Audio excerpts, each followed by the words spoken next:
Hello, everybody. This is John DiMartino, Director of Productivity Coaching for the Waxman Group Productivity Coaching Program. And in this video, we're going to be discussing the as-is residential contract for sale and purchase.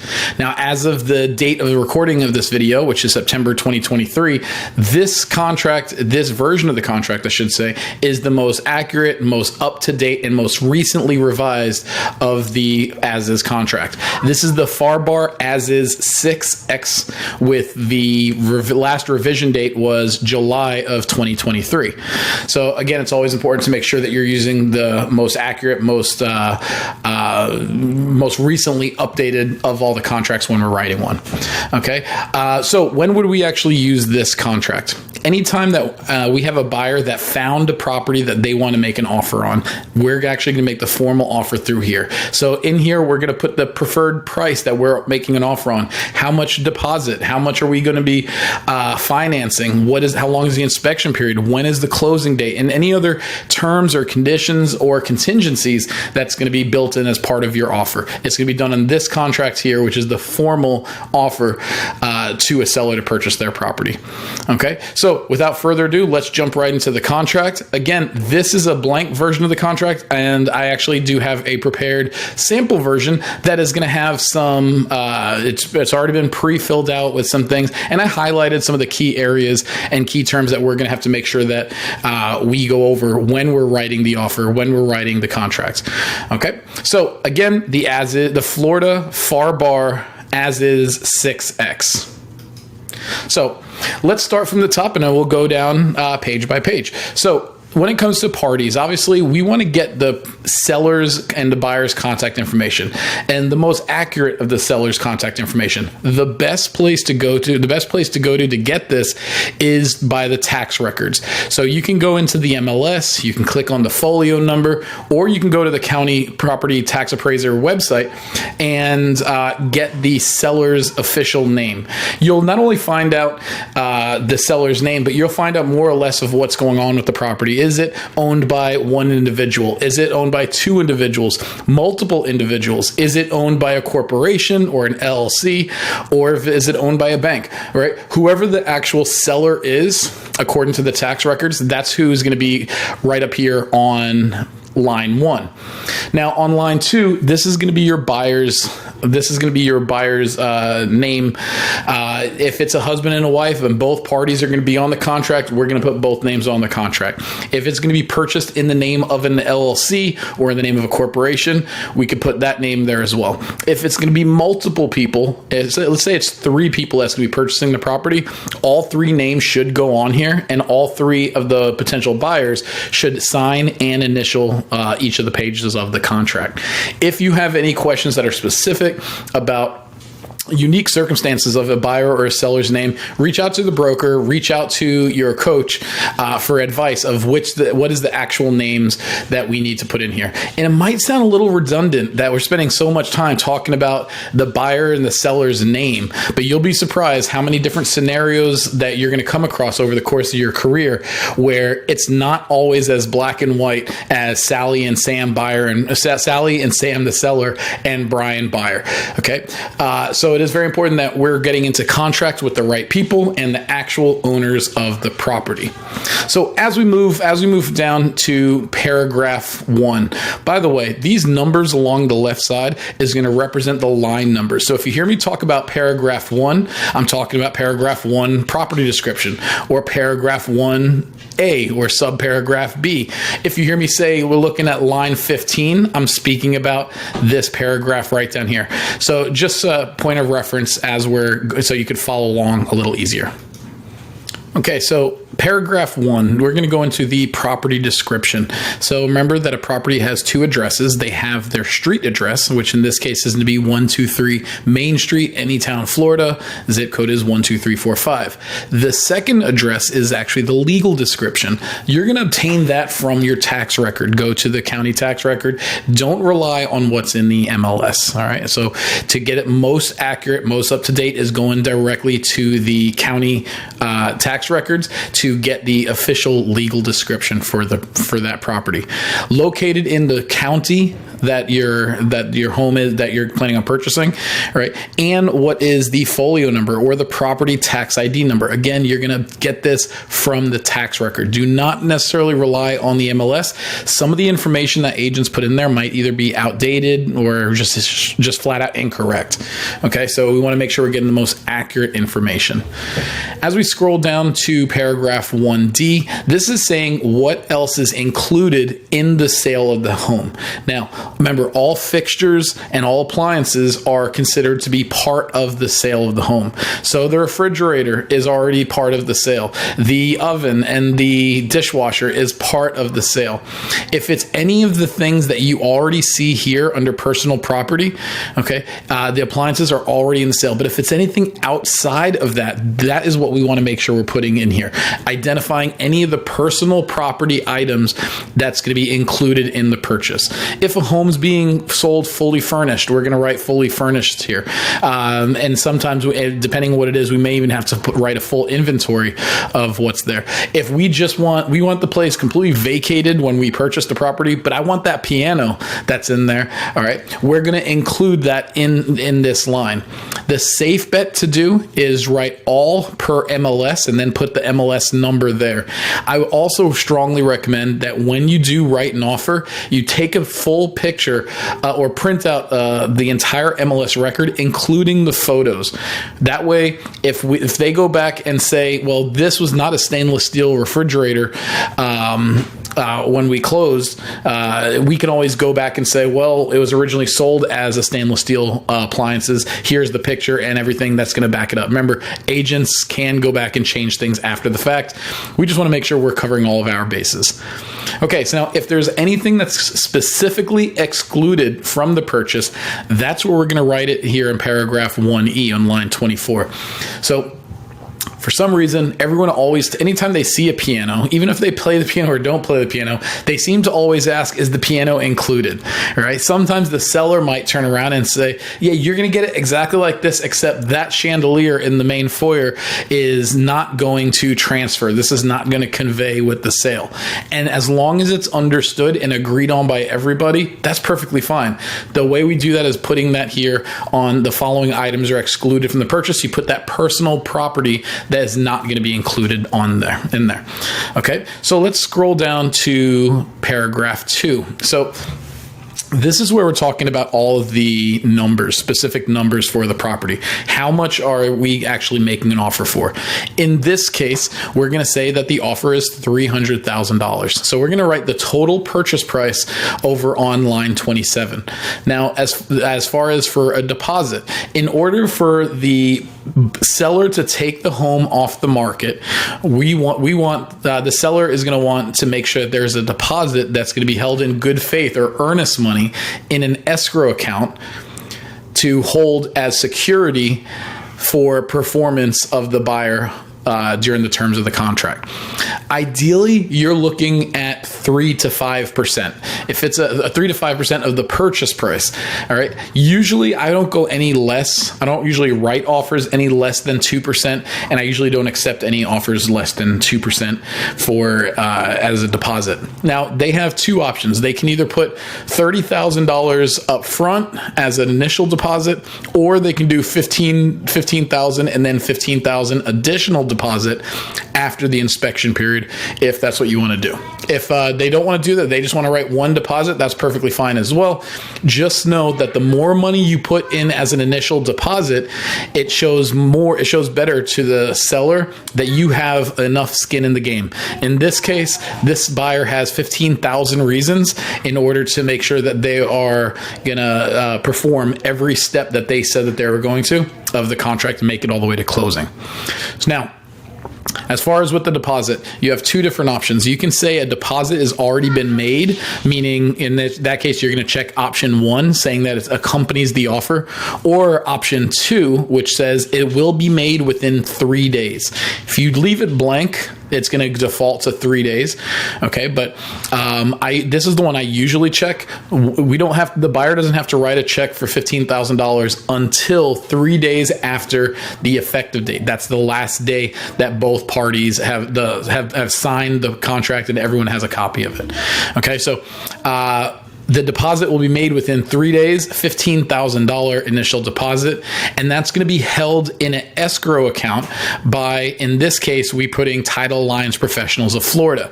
We have their address and their email address, and if you have their telephone number or fax number, whatever they want, we're going to put all their information in here. Now, in my business, I prefer to always use Title Alliance Professionals as my preferred escrow agent and closing agent for all of my transactions. Not everybody does. Some may have a another preferred title company or a law office, or the buyer, the seller may say, as part of the terms of this contract, we're going to use my preferred title company. Whoever is going to be holding the money, all right, their name is going to go right over here. Remember, it does need to be a specific escrow account, and there are regulations on how that account is to be governed. Okay, so moving on, paragraph 2B, if they are going to be making a second deposit, you're going to put how many days that second deposit will be due and how much you'll be putting there as well. The next line is going to be about financing. Now, you can do two different things here. You can put a percentage or a dollar amount of how much you're going to be financing. So if it's a VA loan, VA loans are typically 100% financing, right? The veteran does not have to put any money down. In that case, in this line, you're going to put that we're financing 100%, all right? Or you can write $300,000. However, I prefer to use just the percentages, just in case anything changes. It's not I don't have to go back and revise all of these numbers. Okay, so you're going to put the percentage that is being financed, not the percentage of a down payment, meaning this buyer in this case is putting 20% down. He's putting 20% down in cash and 80% down from financing. So we're going to put that amount financed over here. If there's any other costs that is being offered as part of the contract, you're going to put it here on line 40. If not, I don't like leaving lines blank, so I'll always put a 0 or an NA if that particular line is not applicable. So on paragraph 2E, this is going to be on the balance needed to close. So this is not including closing costs, prepaids, or any kind of prorations.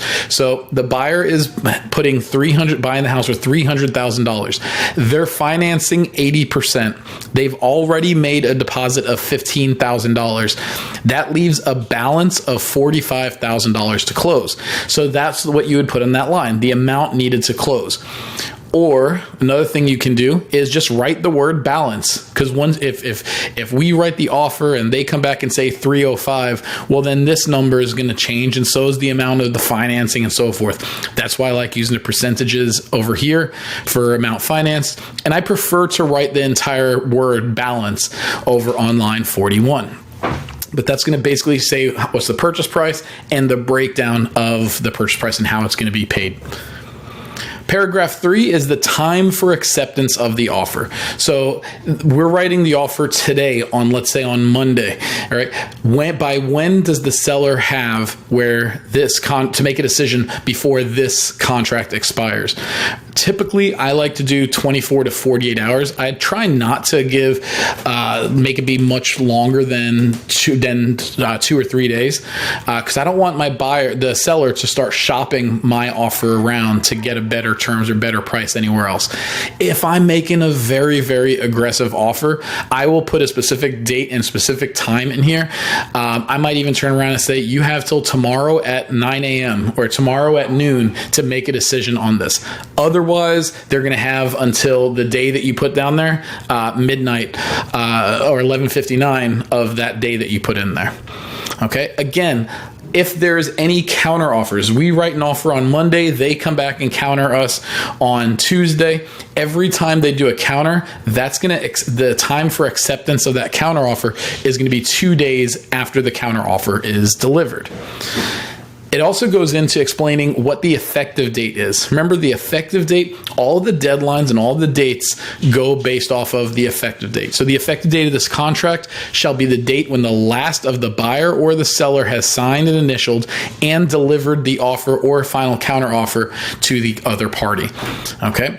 Remember, all dates are going to be based off of that effective date. So the next paragraph 4, is going to be about closing. When is the closing date going to be? Do not just go and randomly put an arbitrary date in here. If we're going to put a date in here, in this case, we said October 27th, we want to make sure that we're allowing for association approval if necessary, loan financing, if loan approval if necessary. If there's other things that have to happen, that's going to come in here into play when we're coming up with what the closing date is. One of the best things to do is ask the lender, how long will it take for you to close this deal? If there's no association, on average, 30 days to 35 days should be about ideal.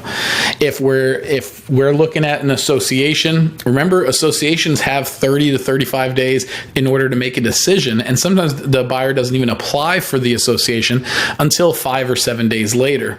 All right, so it's really important that we're making sure we're building enough time in the contract for all parties to do everything that they have to do and actually see it to closing. I prefer 30 to 35 days. Ideally, 45 days is acceptable as well. I'm not a big fan of going too far out because there's so many, especially if there's financing, because there's so many different things that can happen from now until 60, 75, 90 days out. There's so many things that could happen that could derail this loan. I try to stay within 30 to 45 days, ideally. By the way, the best thing to do, and this is for another class or another video, anytime we're negotiating, the best thing to do is pick up the telephone, call the other party, and ask them, what are they looking for? What needs to happen? Are they looking for a fast close? Are they looking for solid financing? Are they looking for a higher deposit? Or are they just looking for the highest price? But it is important to know what the seller wants when we're making an offer, and then we tailor this 13-page contract based off of some of the things that they're looking for. All right, the better we're giving them, the more items that we're giving to them that they want, the more attractive our offer is going to look to them. Okay, I'm not going to go into all the other lines and specific details about the property, about this contract. Highly recommended that you do take the time to go through the contract, learn it, and understand. Okay, but there are certain times that's in here, certain things in here that are very important that I am going to bring up and explain. Okay, one of the biggest things that I hear a lot is, what happens if there is a hurricane? What happens if this happens, or what happens if that happens? This is all going to be addressed in paragraph 5B. In the event of a force majeure where where essential services are closed or unable to, or not available, then the closing date can be extended, and it's already stipulated as to how long it can be extended, and that's written into standard G, and we're going to get to the standards a little bit later on. Another common question I get is, are these business days or calendar days? The answer is calendar days. Okay, so it doesn't matter if it's on a Sunday. It doesn't matter if it's on Christmas morning. Everything goes by calendar days. Now, if the last day happens to be on a weekend or a federal holiday, that deadline will be able to get pushed to the following business day, and they'll have until 11:59 p.m. of that following business day. Again, it's actually stipulated in one of the standards. I just wanted to explain that up front, because that's a very, very common question that I get. So let's talk about occupancy and possession. So the way what ends up happening is, once we close on the house, we get the clear to close from title, we get the clear to close from the lender. All right, they're going to say we're good to go. We're going to sign, and as soon as they fund the loan, meaning the lender has sent the money out, all right, at that time, most of the time, the property will be delivered to the to the new buyer. Okay. Now there are prorations. You'll see there are prorations that's built into the contract, and that's going to all be based off of exactly what it is. Most of the time, prorations, the buyer owns the property on the day of closing. So any prorations are going to be based off of that time at the day of closing. This is also another really important paragraph because it says that until that day or until closing, the owner is still expected to maintain the property. He still has to mow the lawn. They still have to clean the pool, and they still have to put the shutters up if there's a hurricane or a big major storm that's coming through. When they deliver the property, it's expected to be free of any people, right? Free of any personal items, free of any trash. Ideally, they're having the property detailed and fully professionally cleaned right before closing. Doesn't always happen. At best, I would probably say to expect at least a broom clean before at the time of move-in. Paragraph 6B, if the property is currently under a lease and that tenant will be staying on the property after closing, paragraph 6B on line 72 will have to be checked.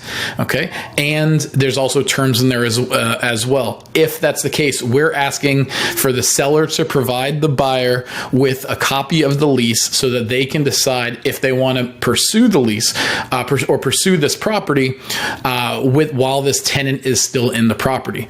If there is a lease, 99 times out of 100, that lease is going to transfer over to the new buyer. It's going to survive the sale of the house, and the agreements that the seller and the tenant had is going to be transferred over to the new buyer.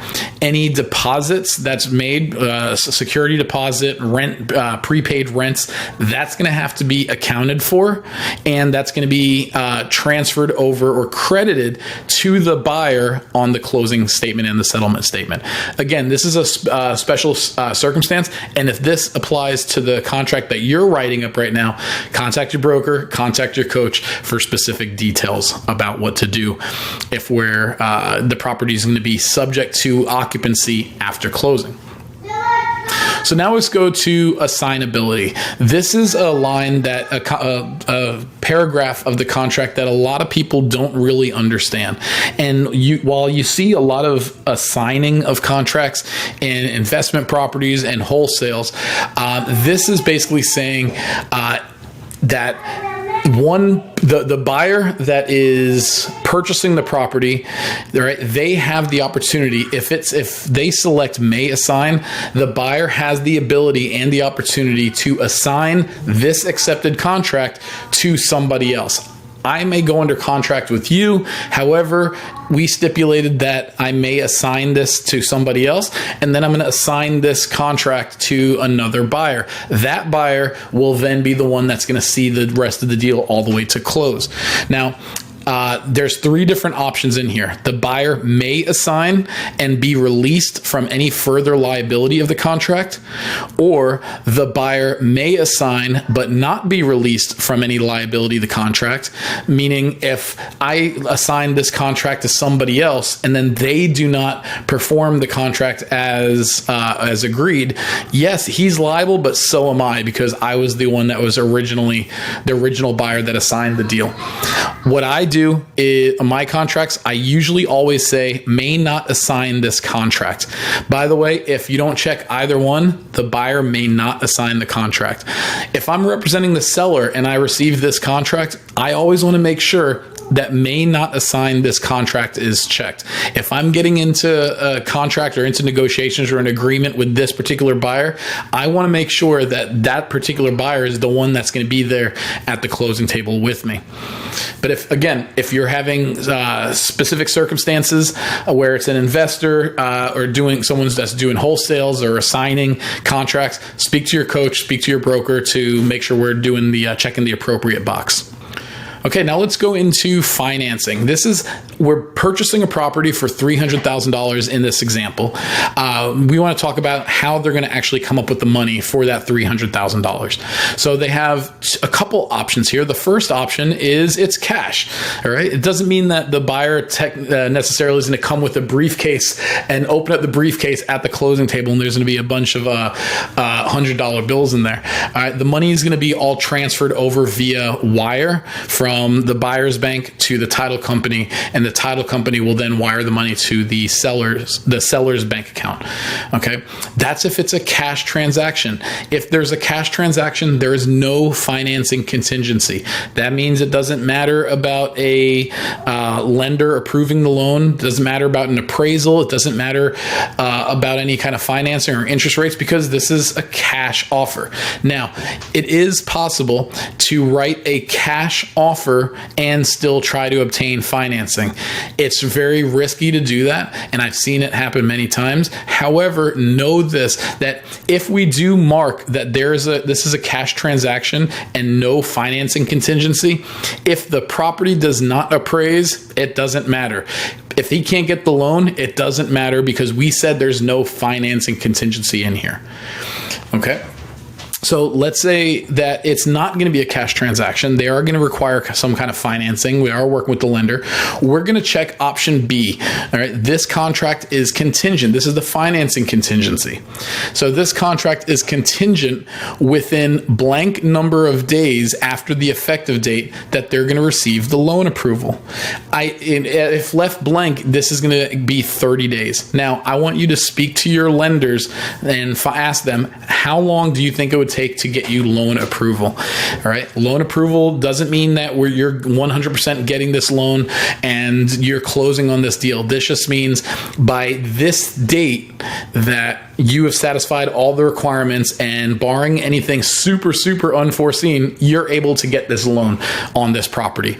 If left blank, it's 30 days. Speak to your lender to find out if they could do it in a shorter time period. Just remember, from a seller's perspective, when they receive this deal and this contract and they're taking the house off the market, they want to be sure that the deal is actually going to close and that they're actually going to be able to get a loan. So they want this number to be as small as possible.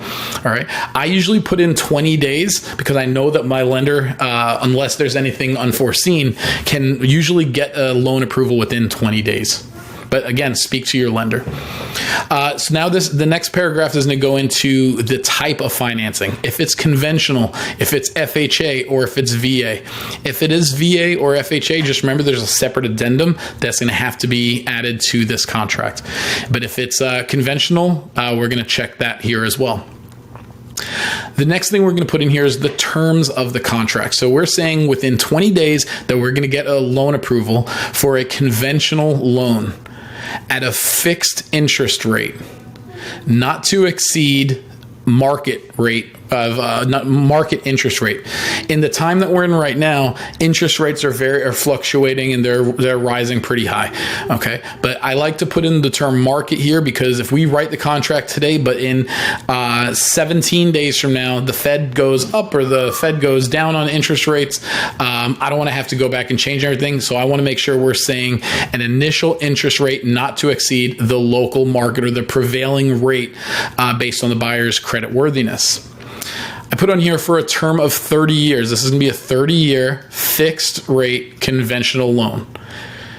The next item that's going to be in here, it says where the buyer agrees to make a loan application within 5 days of effective date. So they go under contract on day 1.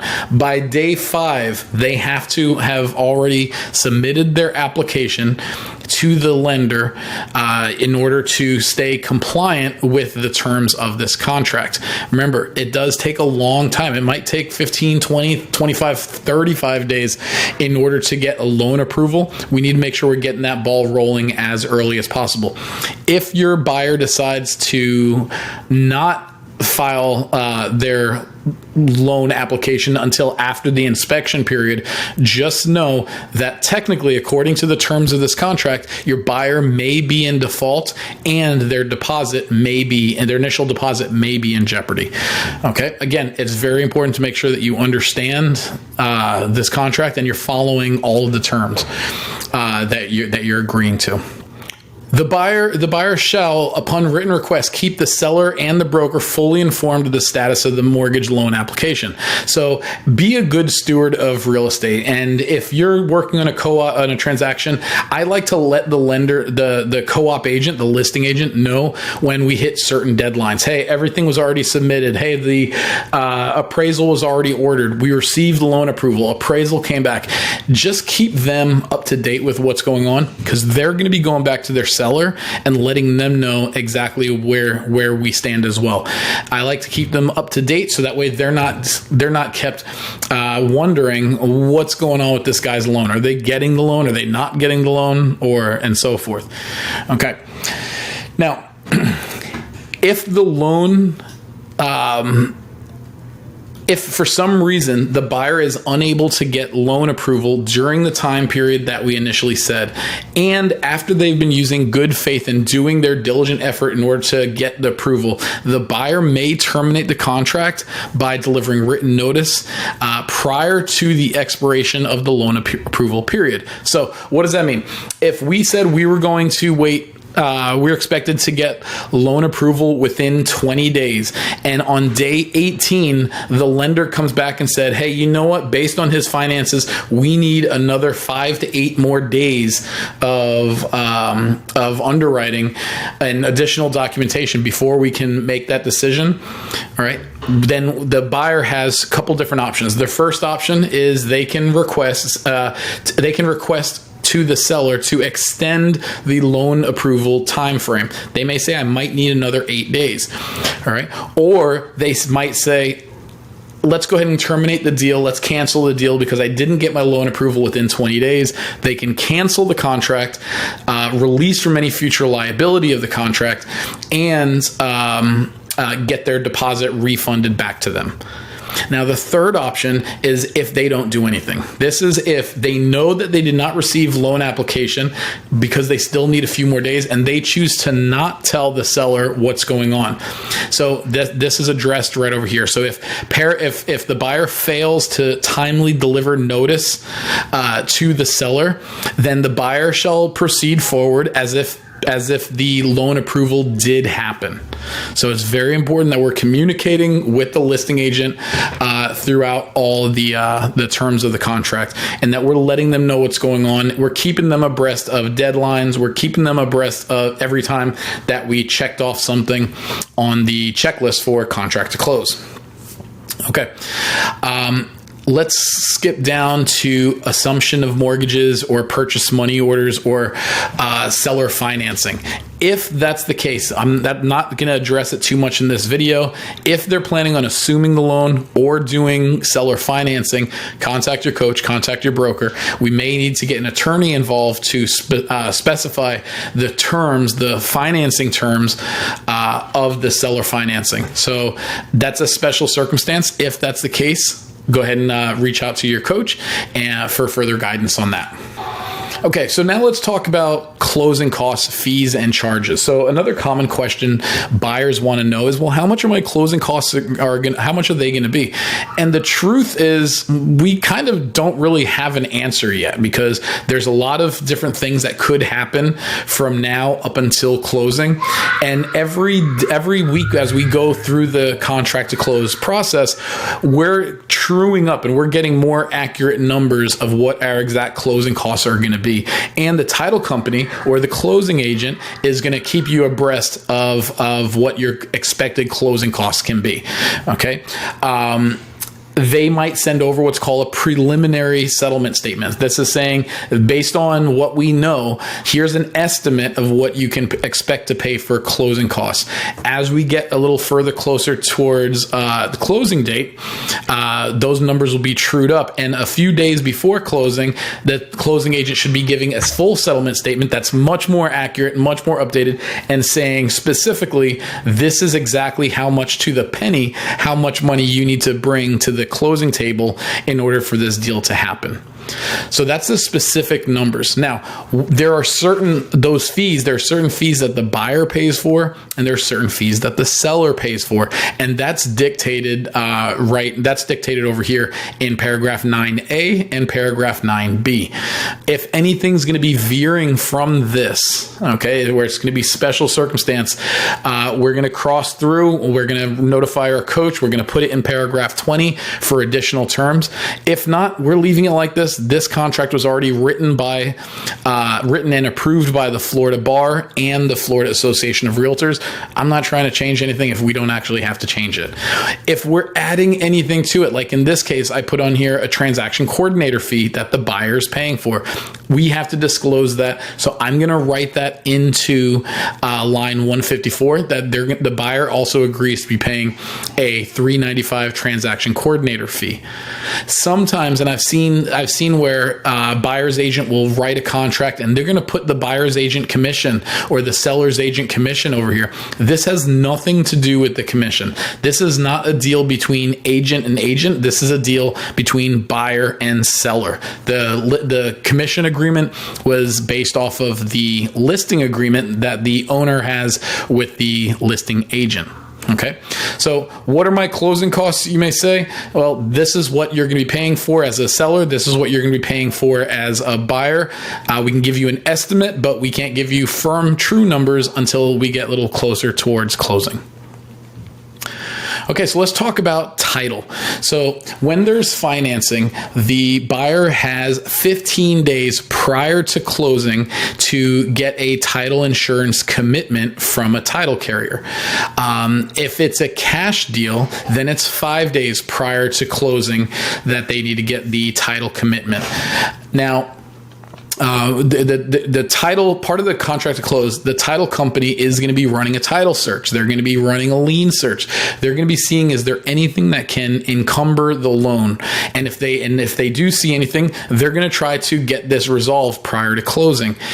Right? Now, sometimes things happen after the fact, right? And that's what this title insurance policy is for. The title company saying, we've done our due diligence. It does not appear to be that there's anything else that could potentially encumber this policy. However, we're going to go ahead and issue an insurance policy just in case.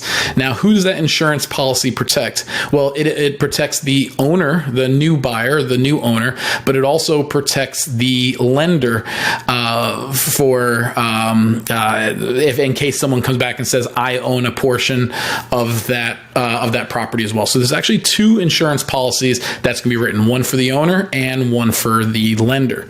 So now, who pays for the owner's title policy? All right. Who pays for the owner's title policy? And that's specified right over here in line 168, 172, and 174.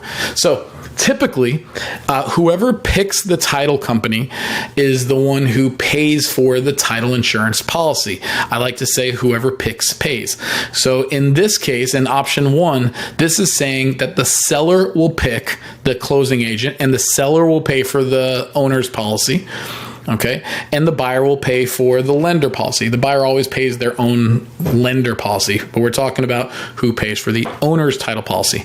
So in paragraph 1, subparagraph 1, the seller picks and pays. Subparagraph 2, the buyer picks and pays.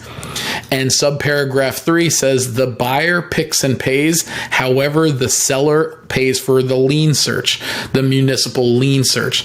Now, in Broward and Dade County, it's customary. It doesn't mean that it's mandatory. It doesn't mean that it's obligatory. It's customary, all right, that the buyer picks title and the buyer pays for the title policy, and the seller pays for the municipal lien search.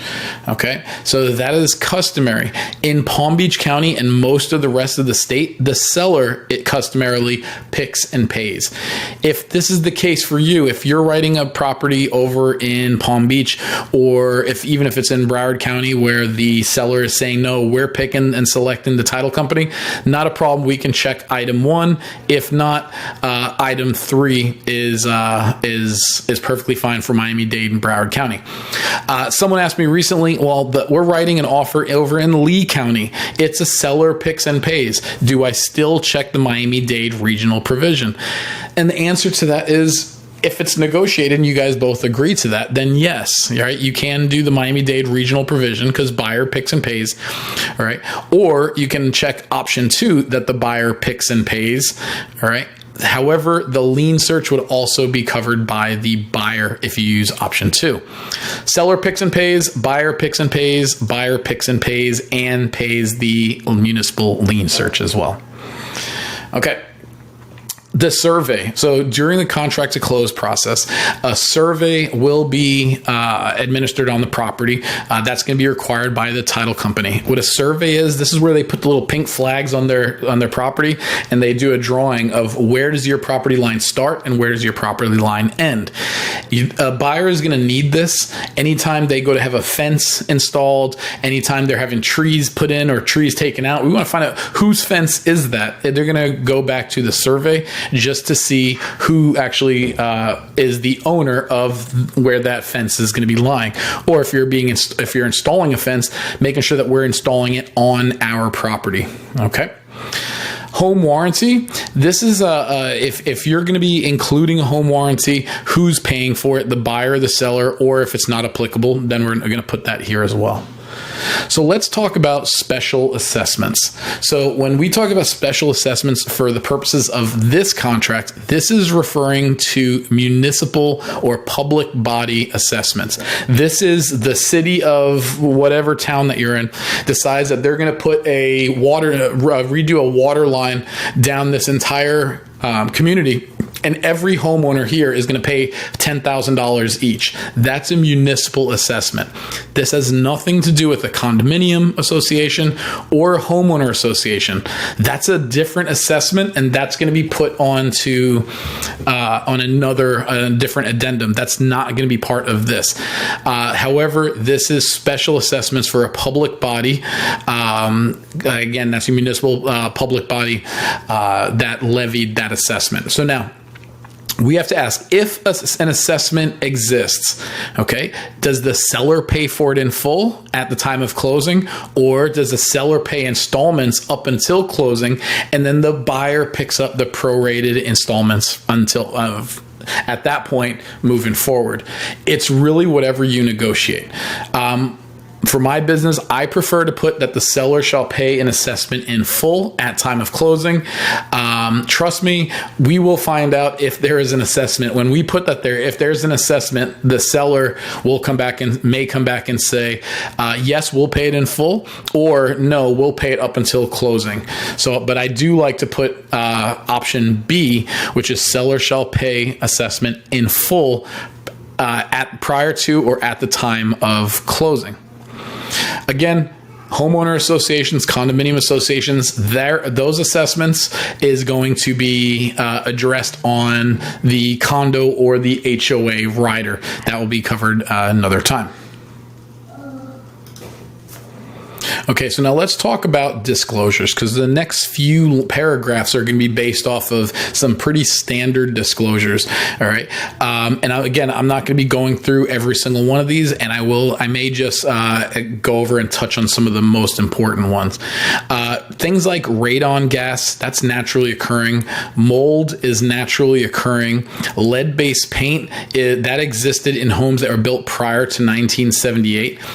Flood zones. Remember, this in Florida, it's buyer beware. So buyer, during the inspection period, the buyer has to go through and do their due diligence to see, do they want to get these additional inspections on the property, or are they willing to accept it as is? Now, the seller is obligated to disclose anything that they know about the property. So if they know that this is in a flood zone, they know that there is lead-based paint, by law, the seller is required to notify and disclose that they know that these things are here. Okay, but that's what's happening over in some of these paragraphs. In paragraph 10, if we go into paragraph 10D, which is about the flood zone, they have up until 20 days after the effective date to obtain flood insurance, or find out if they need to have flood insurance during that time. But that's built into here as well. Okay. Again, we talked about the seller's disclosure, and this is critical for your sellers. So, ladies and gentlemen, if you have a seller and they know something about the house, there was a leak in this house a couple of years ago, but we fixed it. There was black mold all throughout here, but we sprayed it down and we got rid of it. If they know something about the property, they're required to disclose it by law. If the seller knows of any facts materially affecting the value of the real property that are not readily observable, all right, it must be disclosed. I actually, in paragraph 20, in additional terms, I actually write in here that I want the seller to provide me with an updated seller's property disclosure, because I don't care if they've been on the market for 60, 90 days. Stuff may have happened in those last 60 and 90 days. They may have learned stuff about the property that they didn't know when they first wrote that out. So I do ask for an updated seller property disclosure. Okay. And again, this is that the owner is still required to maintain the property up until closing. They can't just let the grass grow up to here and let the pool turn into a swamp. They're not allowed to do that. So let's talk about this. You'll see that paragraph 12 is in bold letters. The entire paragraph. In fact, this is the only thing that's in the contract that is in bold letters. Okay. And this is the inspection period. Yes, we are writing an as-is contract, meaning I am purchasing this house in as-is condition. Based off of everything that I saw when I was doing my walkthrough, this is how much I'm willing to pay for this house. However, I still do have a right to inspect and a right to cancel. Okay, so we do put a time frame on here. If left blank, it defaults to 15 days after effective date. By the way, as a listing agent, I would never accept a property or a contract that has a 15-day inspection period, because essentially for 15 days, I have to be sitting there biting my fingernails wondering, is this buyer going to back out of the deal or not? So I want this to be more competitive. I want this number to be as short as possible. 7 days is ideal. I've done them as low as 5 days, and I've done them as low as 3 days. But I usually don't put anything more than 10 days for an inspection period.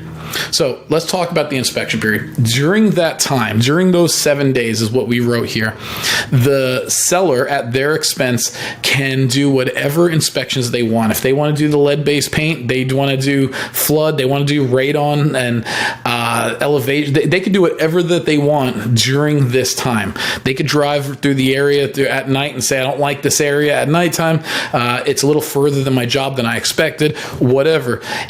They have 7 days to cancel the contract if for whatever reason, and it says it right here, at the buyer's sole discretion, that this property is not acceptable to the buyer can cancel the contract and get their deposit back. Even if they don't do an inspection, they just said, I don't want this property. If they had a bad dream about the property and said, nope, I don't want this property, during the inspection period, they can cancel.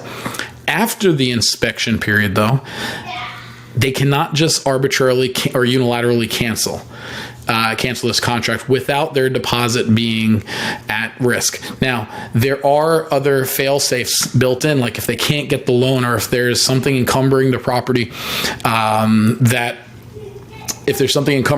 that would prevent it from closing, the deal could be canceled at that point if they don't get association approval. All right. But as far as for the physical condition of the property, this all has to happen within those 7 days. within those first 7 days or during that inspection period. The inspection period starts on the day of the effective date and will go 7 days to the end of the 7th day or 10th day or 3rd day, whatever it is you negotiate. This is very, very important. This is critical that you know and understand everything within this paragraph. So let's say that during the inspection, the inspector knocks over something that causes damage to the property. Well, the buyer is responsible to remedy that. Now, they can go after the inspector or whatever, but if the deal falls through for whatever reason, the buyer is obligated to return the property and to cancel contract in the same condition. So they have to pay for the inspection, they have to pay for any repair of damage to, or restoration for any damage that happened during the course of the inspection. Again, Florida is caveat emptor, which means buyer beware. This is why you have your inspection period. Okay, so we do a property inspection. The buyer agrees to, the seller agrees to repair the broken wood that's out in the patio.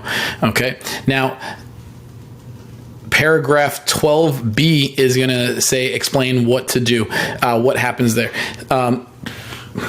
If they said they're going to repair the wood that's out in the patio, prior to close, the buyer or the buyer's representative may perform a walkthrough and even a follow-up walkthrough if necessary, to make sure that the things that they said that they were going to fix was actually fixed, and that all contractual obligations were made. That does not have to happen in the inspection period. So if we say during those 7 days that this, that, or the other is going to be repaired, the 7 days then passes, but then 3 weeks later, we're going to get to the closing table and we do a pre-close walkthrough and they didn't fix it, well, then the seller is in default at that point. Okay, so the buyer does have the opportunity, and it is built into the contract, to be able to do a re-inspection or a walkthrough inspection solely for the purpose of making sure that what was said was going to be done was done. They can't come back during that walkthrough and say, oh, by the way, we also see that your air conditioning is old and we want a credit for that as well. Okay, they can't do that during that time. Okay, so if there's any permits, the contract, as it states, says that the seller will assist and cooperate with closing out the building permits, any permits that's there. Obviously, hopefully the seller discloses that there are any permits, but if something comes up, the seller is saying that they will cooperate. Now, we write, and you'll see in paragraph 12 and paragraph 20, we write an additional verbiage in there that says not only will they assist, they will close out, and at their own expense, they have to close out any permits, any liens, any code violations, or anything else that may encumber the property. So the contract states that the seller will assist and cooperate, and by me adding that additional terms saying, no, they not only going to assist and cooperate, they will close it out, and they will pay for it at their own expense in full, and it's not our or the buyer's obligation. Okay. As we go further down, it's going to talk about the escrow agent and what happens with the title company, what their obligations, what their responsibilities are in here as well. Professional advice, broker liability. The buyer agrees to rely solely on the seller, professional inspectors, and governmental agencies for verification of property conditions, square footage, and facts that will materially affect the property value, and not on the representation of the broker. So that means if while we're showing the home, we say, yeah, this house is 1,700 square feet, and then we find out after the fact that it's really 1,650 square feet. Okay, we're saying, hey, we're just going based off of what the MLS told us. We're not confirming and verifying that this is definitely 1,700 square feet. The seller, the buyer is going to go based off of what the seller and their inspectors and everyone is saying. So they're kind of holding us, they're indemnifying the broker for that. Okay, now we're going to go into What happens if there is an issue? If there's an issue in the contract, if buyer says this and seller says that, who's the one that determines which side is right, or what happens? Like I said in the beginning of this video, for the most part, all disputes should be addressed or spelled out as one of the terms in this 650-line contract. Okay. However, if we do find that the buyer is in default or the seller is in default, there are remedies that's built into the contract that will explain what they can do, what their limits of liability are as well. So if the buyer defaults, if for whatever reason the buyer fails, neglects, or refuses to perform any of their obligations under the contract, including payment of the deposit, okay, then the seller may elect to keep that deposit as liquidated damages. Okay, and if they do keep that deposit, then the rest of the contract is canceled. The seller will will retain the buyer's initial deposit at that time.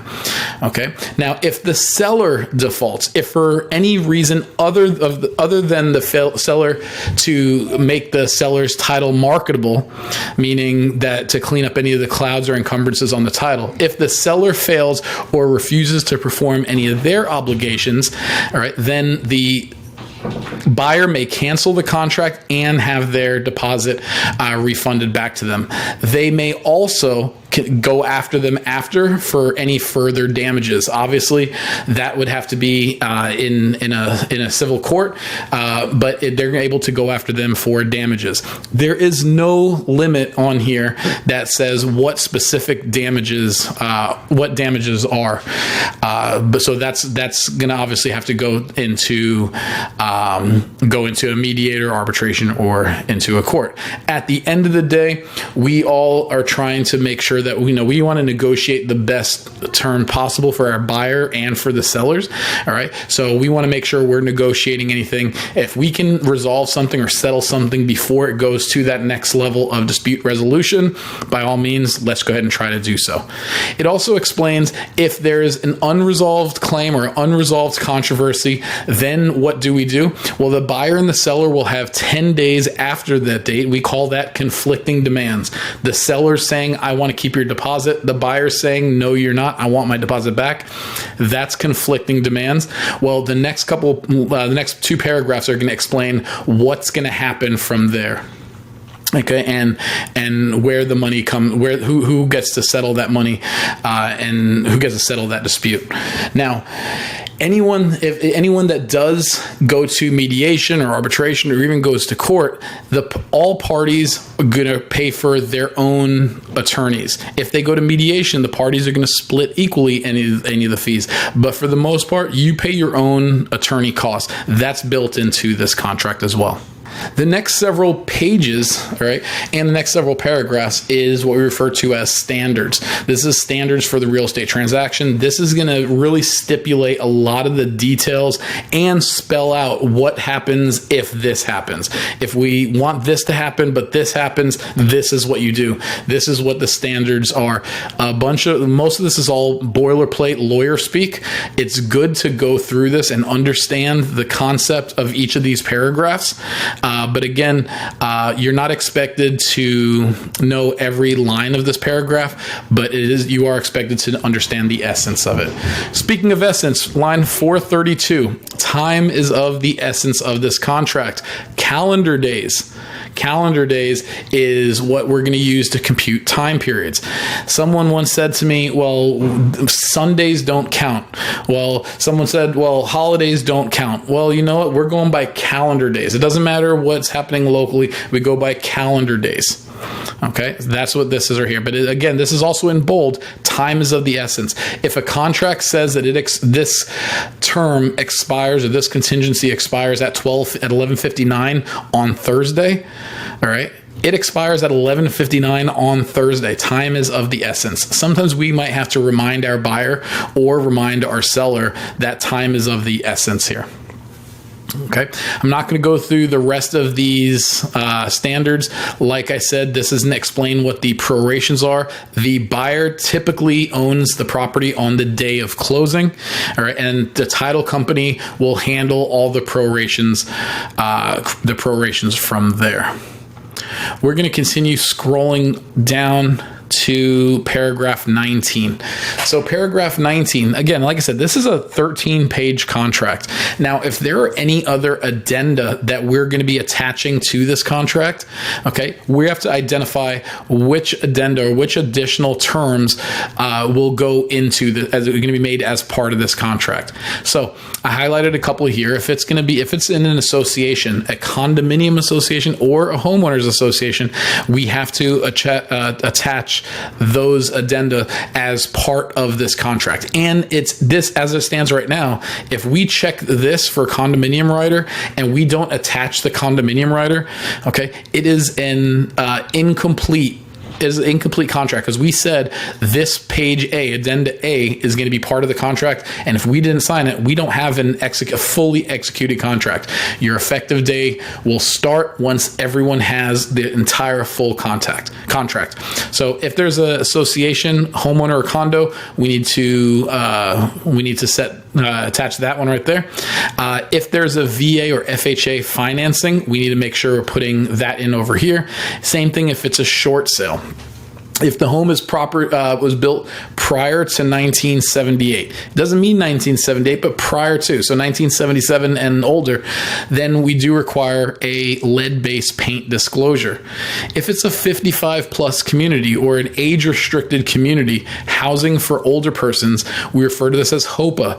This is the Housing for Older Persons Act. Then we are required to include that addenda on here as well. If there's a kick-out clause, if this is a backup contract, if you're selling your own property, all right, or if the property is for you and you have a personal interest in this property as a licensee, we have to disclose that. That's done right over here. One thing I always put on is I click over here for other, and I put in I write in seller's property disclosure. Again, I put down in paragraph 20 that the seller agrees to provide an updated seller's property disclosure within 3 days of that effective date.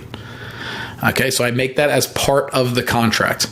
I also have to disclose in here that the buyer will pay a $395 transaction coordination fee to whoever your transaction coordinator works for, or you can have it sent to you as additional commission, and then you pay the transaction coordinator. Okay, remember earlier I stated that the seller will cooperate and assist with closing out liens or permits or code violations. Well, this verbiage I got from the attorneys with Title Alliance, and this is stating that they will close everything out, including PACE liens, including Y green liens. That's something else. But including any fines, any fees, any liens, any costs associated with closing any of these things out, any HOA, any condo association violations, that the seller has to close them out prior to close, and they have to pay for it. So this verbiage I put in all three of these paragraphs. I put in every one of these clauses. I put in every one of the contracts that I write. Okay. If there's anything else you're going to add, just go ahead and write it in. Now, this right here was obviously written by a lawyer, because I don't walk around telling anybody, notwithstanding anything to the contrary herein. All right. That's lawyer speak. But if I'm adding something, if myself as John, as the buyer's agent, is writing an additional term in here, speak English. We're not lawyers. Let's not pretend that we are lawyers. We don't need to speak legal jargon. Just speak normal. Okay. The property shall be free and clear of any tenants or occupants by time of closing. This item will stay, the piano will stay with the property. Anything that we add additional, just write it in clean and plain English. Okay, and the final page. This is what has recently been added to the contract, and this is about selling to foreign buyers. This is brand new. Just came in within the last couple months, but this is attention to sellers and buyers, that if a buyer is from certain countries that's named in this contract, they're going to have to sign a document disclosing that they are from there or they're not from there. Okay, so it's very important to take a look at this. It's a crime to buy or knowingly sell a property in violation of this act. If one of your clients is from one of these countries that's named over here, contact your broker, contact the agent, or any kind of your coach or any other legal counsel regarding their obligations and their liabilities under this as well. Okay. I have to remind sellers and buyers this a lot of the time. Okay. This contract is a binding contract in the state of Florida. Okay. If they don't understand the contract, they can send it to an attorney. A lot of homeowners, buyers are from other states, particularly from like New York area and the Northeast. They're not used to real estate agents writing contracts. They're used to their attorneys are the only ones that can write contracts. Okay. So a lot of times when we fill out this contract, we send it to them. They want to have their attorney review everything. That's perfectly fine. This says if you don't understand this contract, speak to an attorney. If they want to build into the contract that their attorney is going to review it and they have 3 days to review it, that's perfectly fine as long as this is what was stipulated and agreed on with these two addenda Y and addenda Z for attorney approval. But if not, it's expected, it's understood that all parties agree and understand everything that's within the contract. Again, like I said, some people are nervous when they see realtors filling out Florida contracts. This form has been approved by the Florida Association of Realtors and by the Florida Bar. Okay, the Florida Association of Realtors allows us to fill out this contract, and you see, it tells us exactly what to fill out. Anything that has this asterisk next to the line number means this is required. We need something in this line. Okay, so at the end of the day, that's all the terms that we're putting into the contract. Now it's a matter of the buyer signing it and dating it, and this is when we would send it over to the seller for them to accept. If the seller accepts it, they're going to sign right over here, and they're going to go ahead and date it. If they make a counter offer because they don't like this line or they don't like that term or whatever, they're going to cross that out or they're going to add their additional terms. Both the seller and the buyer will have to initial it, and then they'll also check right over here that the seller counters the buyer's offer. Okay. This is going to go back and forth. There's no limit on how many times it can go counter back and forth. But once there's a meeting of the minds and the buyer and the sellers both agree to all the terms in the contract and is delivered to all parties, that is the effective date.